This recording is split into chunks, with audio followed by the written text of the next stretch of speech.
Bonjour à tous et bienvenue dans Un fait, une valeur. Bonjour Philippe. Bonjour Chloé. Je demande pardon à tous, je suis désolé de tout cœur. Ce sont les mots laissés sur le compte Twitter de Gennaro Garcia Martin, le PDG et fondateur de Let's Go X. Et la société Let's Go X n'est pas cotée seulement à Madrid, elle est également cotée sur le marché Alternax à Paris et puis aussi à New York. Oui, c'est une vraie success story. Le titre a progressé de 134% en 2012 et tenez-vous bien, l'année dernière, il a bondi de 484%. Et pourtant, le titre aujourd'hui est suspendu et les actionnaires n'ont plus que leur mouchoir. On reprend à zéro. Tout allait bien, mais tout reposait sur un mensonge, c'est ça?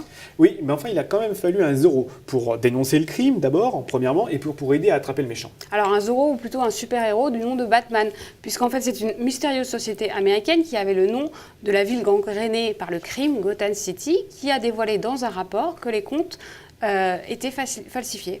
Mais un rapport très bien fait, parce que très rapidement, le président de Let's Go X s'est passé aux aveux, et il a même confessé avoir falsifié les comptes pendant les 4 dernières années. Alors, confesser, c'est bien le mot, parce que si on s'intéresse un peu plus à Gotham City, justement Gotham City Recherche, on regarde par exemple son compte Twitter, on voit que la société est suivie par des milliers de followers, mais à l'inverse, elle ne suit que 3 personnes, et dans les 3 personnes, il y a le pape François, il y a un orthodoxe, et puis un écrivain, pasteur américain. Alors, c'est très intéressant, mais que reproche-t-on exactement à Let's Go X?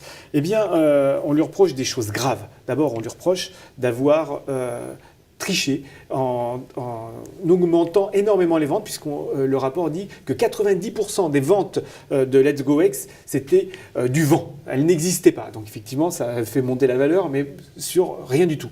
Et puis, elle lui reproche des choses un peu plus légères, mais qui auraient pu mettre la puce à l'oreille aux autorités. Elle lui reproche par exemple que le rapport annuel de Let's Go X soit signé par la femme du PDG.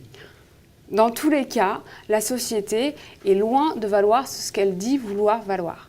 Alors, j'imagine qu'il y a eu des victimes.